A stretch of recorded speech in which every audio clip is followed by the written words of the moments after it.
Tuhan bersamamu. Inilah Injil suci menurut Yohanes. Dimuliakanlah Tuhan. Banyak di antara orang-orang Yahudi yang datang melawat Maria dan yang menyaksikan sendiri apa yang telah dibuat Yesus terhadap Lazarus percaya kepadanya. Tetapi ada juga yang pergi kepada orang-orang Farisi dan menceritakan kepada mereka apa yang telah dibuat Yesus itu.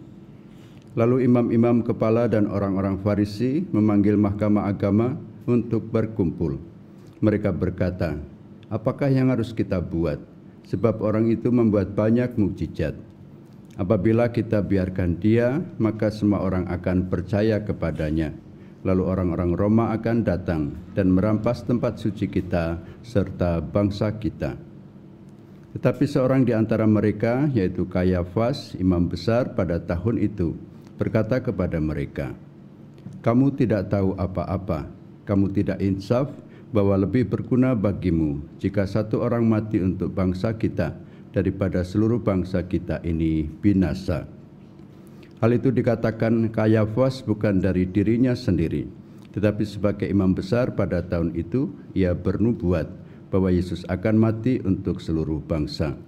Bukan untuk bangsa itu saja, tetapi juga untuk mengumpulkan dan mempersatukan anak-anak Allah yang tercerai-berai. Mulai dari hari itu, mereka sepakat untuk membunuh Yesus.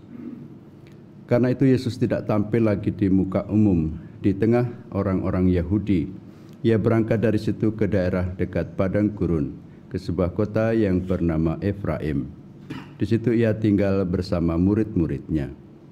Waktu itu hari raya Paskah orang Yahudi sudah dekat, dan banyak orang dari negeri itu berangkat ke Yerusalem untuk menyucikan diri sebelum Paskah itu.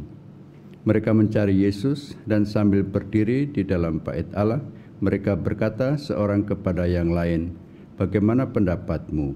Akan datang jugakah ia ke pesta?"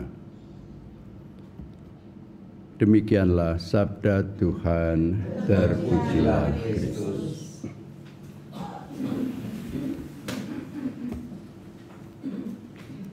Saudara sekalian yang terkasih dalam Tuhan, kata-kata dari Kayafas yang dikatakan bukan dari dirinya sendiri, tetapi sebagai imam besar pada tahun itu, ia bernubuat bahwa Yesus akan mati untuk seluruh bangsa. Bukan untuk bangsa itu saja, tetapi juga untuk mengumpulkan dan mempersatukan anak-anak Allah yang tercerai-berai, menjadi penggenapan dari nubuat Nabi Yesiel yang tadi kita dengar dalam bacaan yang pertama. Satu orang akan mati, punya kekuatan yang cukup besar untuk mempersatukan anak-anak Allah yang tercerai-berai, tetapi juga untuk mengumpulkan segala bangsa.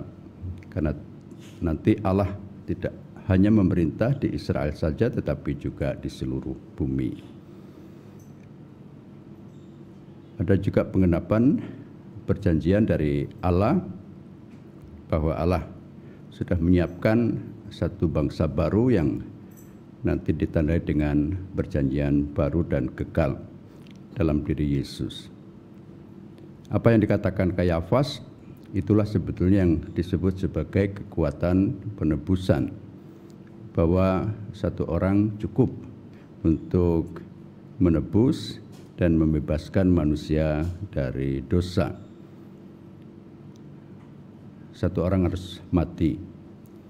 Walaupun kalau kita lihat dari proses perjalanan prapaskah kita ditunjukkan bahwa Yesus tidak kekurangan segala sesuatu.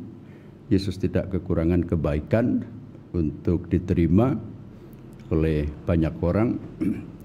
Yesus juga tidak henti-hentinya berbuat baik, melakukan banyak mukjizat, menolong orang, sampai pada puncak yang disebut mukjizat besar, yaitu dia bisa membangkitkan orang mati.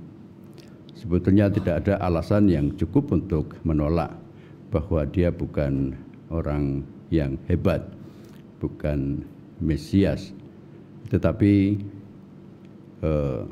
ada konspirasi antara orang-orang Farisi dan para imam yang pada akhirnya menjadi kekuatan yang besar sehingga Yesus yang boleh disebut sekali lagi tidak cukup alasan untuk menolak dia, akhirnya juga harus mati.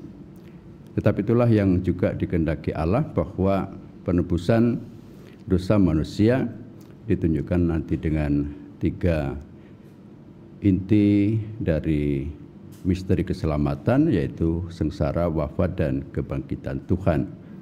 Tidak akan pernah dilepaskan dari sana. Itu juga yang selalu kita jadikan sebagai puncak dari iman kita.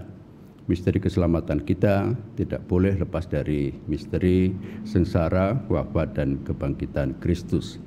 Dan kalau kita ingin mendapatkan keselamatan melalui kebangkitan Kristus, kita terlebih dahulu harus juga mengikuti sengsara dan wafatnya. Melalui pembaptisan yang kita terima, kita disebut mengikuti Kristus, menjalani jalan salibnya, kemudian wafat bersama dia, supaya kemudian kita juga dibangkitkan bersama dia. Minggu Sengsara Tuhan yang akan kita awali dengan Minggu Palma menjadi puncak dari iman kita yang akan dimahkotai pada perayaan Paskah. Maka semoga kita bisa mempersiapkan diri semakin baik supaya kita bisa menyambut Hari Raya Paskah dengan sukacita. Kemuliaan kepada Bapa dan Putra dan Roh Kudus, seperti pada permulaan, sekarang, selalu, dan sepanjang segala abad. Amin.